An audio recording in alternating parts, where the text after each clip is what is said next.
Maracas Bay project, and of course we had a quick update from the folks in Point Fortin on what's happening with the Point Fortin Carnival. Well, we want to talk about what's happening and what can happen in terms of preventing gender-based violence. Promundo is a global leader in promoting gender justice and preventing violence by engaging men and boys in partnership with girls and women. Program Officer Natko Geres in TNT, working along with the non-profit group Roots Foundation. Together, they are collaborating on a number of initiatives to help improve gender equality between boys and girls, as well as programs geared towards violence prevention.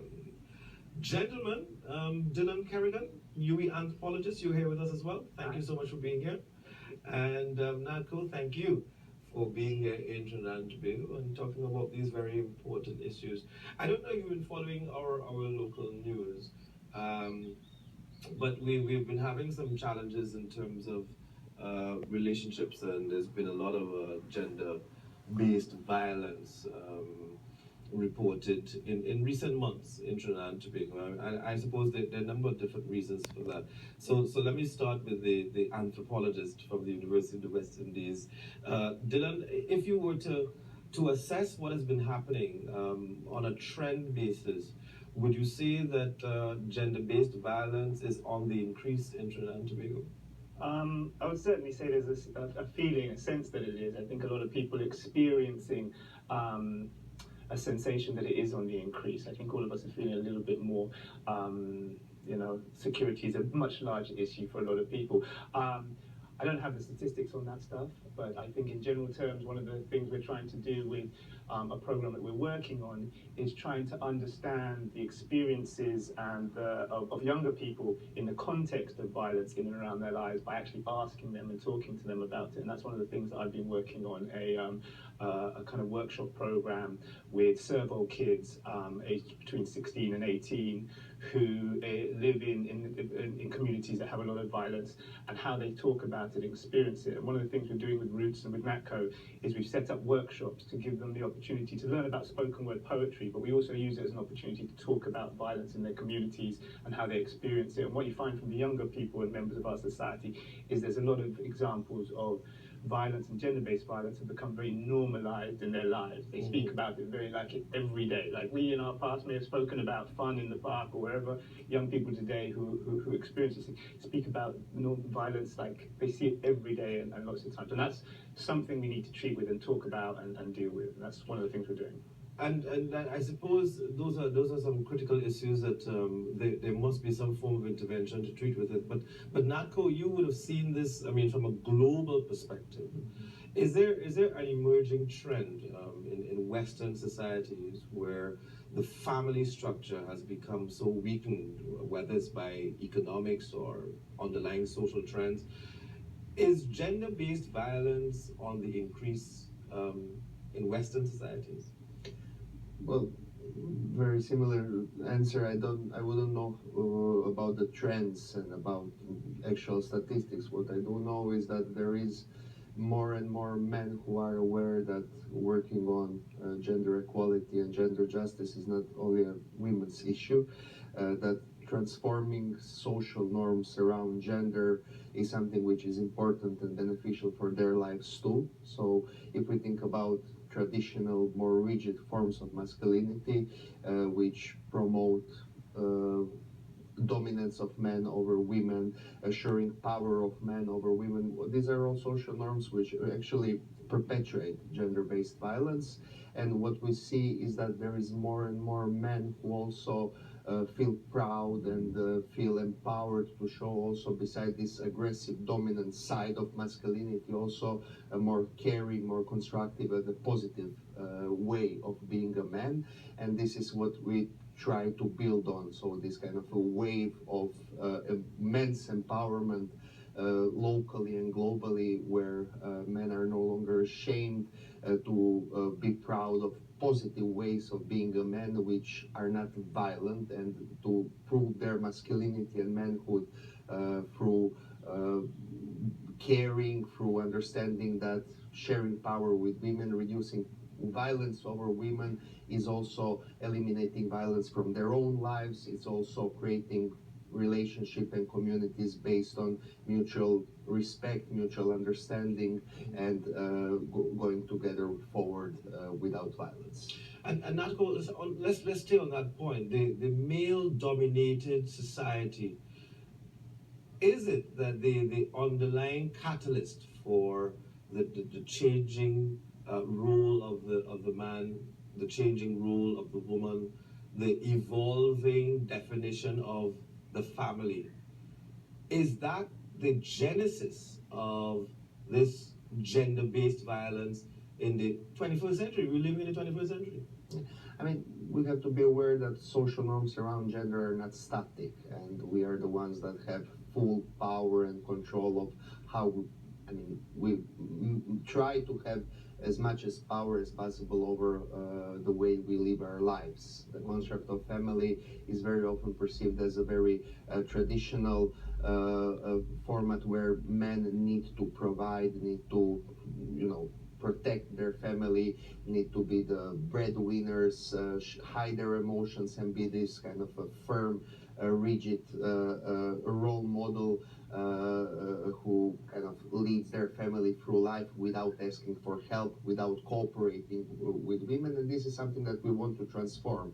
We want to work with men to get them to understand that it's okay for them to ask for help, that it's okay for them to, if they cannot manage something or if they feel weak at some point, to ask for help. And this is where collaboration with women is something which is incredibly important. And this is transforming the notion. Those are some very important observations that you're making.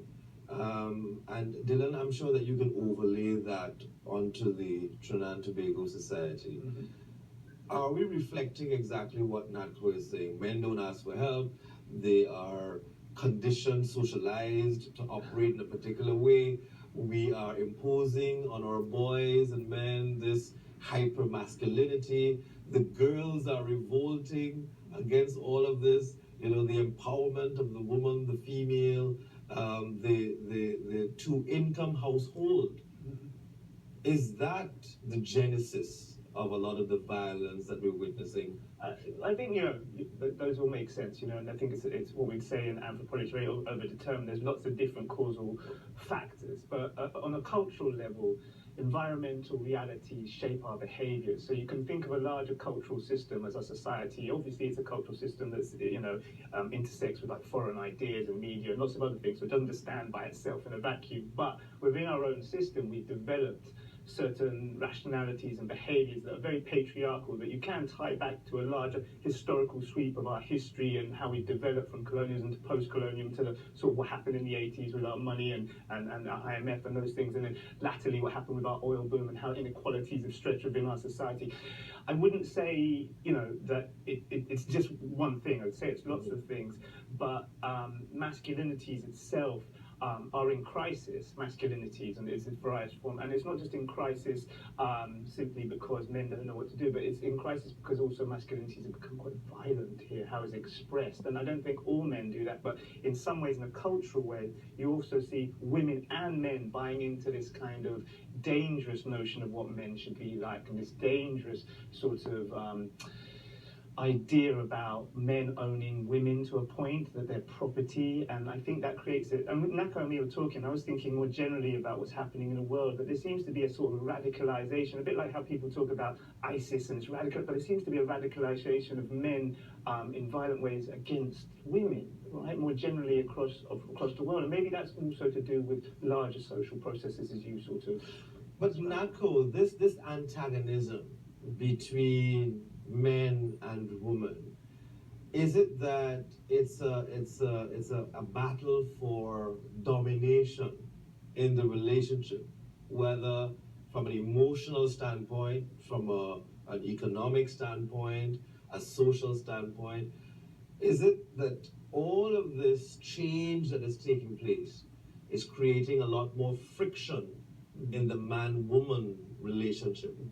I mean, this is something that we're trying to work with men to understand, that working on more equal and just relations between men and women is not something that we do only for women. It's something that we do for both men and women, and it's a joint work, so it's work toward a better prosperity and better lives of both men and women.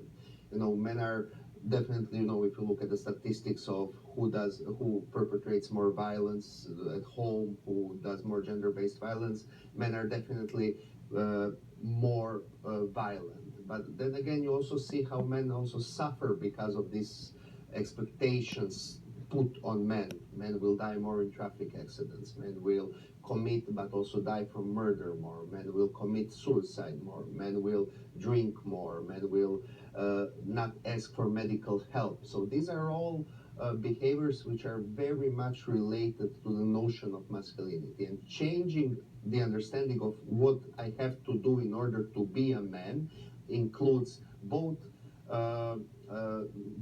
behaviors toward women in sense of eliminating violence and in sense of sharing power, but also thinking about our own lives, how we can better care of ourselves and how we can think of our emotional life, how we can think of our needs more and still feel that we are not being less of a man, but rather being more of a man, because this is a kind of identity that is good for us and for the others. So, in effect, Dylan, this is kind of like a redefinition of masculinity and its relationship with the other gender. Is that?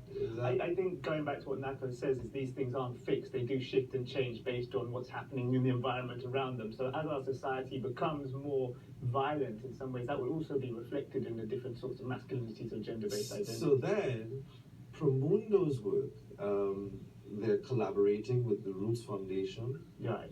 What are some of the interventions? All right, so Roots Foundation are some spoken word and social work initiative-based NGOs, and the leader of that, Timo Swolazi, is actually my master's student up at UE, and I learned about what they do with spoken word in the communities, and I've worked with him previously in St Babs and Laventil just to talk to young men, and we've partnered with Coventry University, the Economic and Social Research Council in the UK, and the University of the West Indies to set up some spoken word workshops where we teach young people about poetry and spoken word in fun ways, but we also at different times invite specialists to talk about more complex issues like transnational organised crime, gender-based violence, weaponization. So these youngsters get an opportunity to not just learn about poetry, but find ways to express some of these dangerous things that happen and the violence around them, because we want to understand it from their point of view. Anthropology is really a bottom-up social science. We talk to the people and see how they tell us. We don't go in there like we're the experts and we know.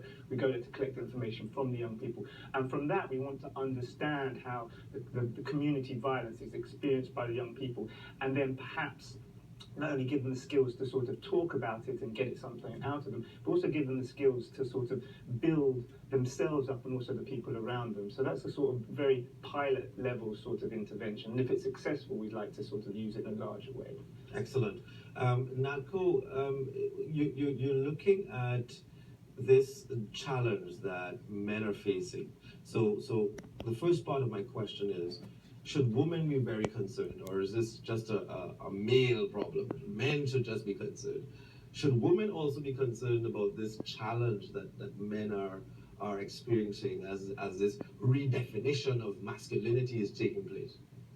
I mean, definitely, women are the ones who suffer most because of this myth of masculinity, And when talking about transforming masculinities, it's very important to say, I think, building on what was just said, in sense of building from people up. We very often live our lives trying to live the myth of masculinity that's put on us, and that also includes violence and negative behaviors. And working on transforming this masculinity is not replacing with another myth of masculinity, but rather working on empowering individuals to critically analyze social norms around them, identify the negative things that happen around them, and then change those things based on what they feel is good. So it's not about putting another set of myths on men, but rather it's about working with people to understand how to best live their lives by cooperating between men and women and by taking care of own health and own lives more. That's So great. definitely, working with women, it's all very much interrelational. Yeah. Women also need to be involved in the Involved, yeah. process, and we are working on what women's rights organizations have been doing for decades. So it's about human rights, it's about empowering individuals, it's about standing up to myths which are irrational and promote violence, and that's what we are doing. Okay. I'd just like to add that we do also have young women as part of the spoken word workshops. It's men and women that we're working with. Very good.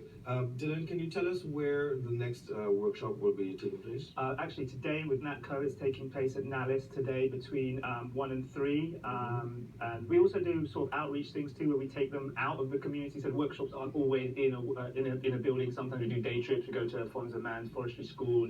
Can members of the public attend this session and just observe? Not this session, but tomorrow we're doing a session for more the adults, which is 10 to 12, and that would be something. And that's also Dallas? Analysis, yeah. Okay. That's something they could attend. Yes. Yeah. Okay. So tomorrow's the day that the public members of the public can come in. Thank you so much, gentlemen. Thank you. It's Thank you. really great work that you're doing, and thank you for joining us in Trinidad and Tobago. Is this your first visit here? First visit, yeah. First visit? You came at the right time. Yeah. Yeah. This is the height of the. A little too early, but Oh, you I have the might date. stay for 20 You have more the days dates. or 30 more days. Yeah, well, Dylan will take him to one of the all-inclusive fests and let him enjoy some of our excess, the excess that we engage in around this time of year. Folks, we're going to take a break. When we come back, we have some very important elements.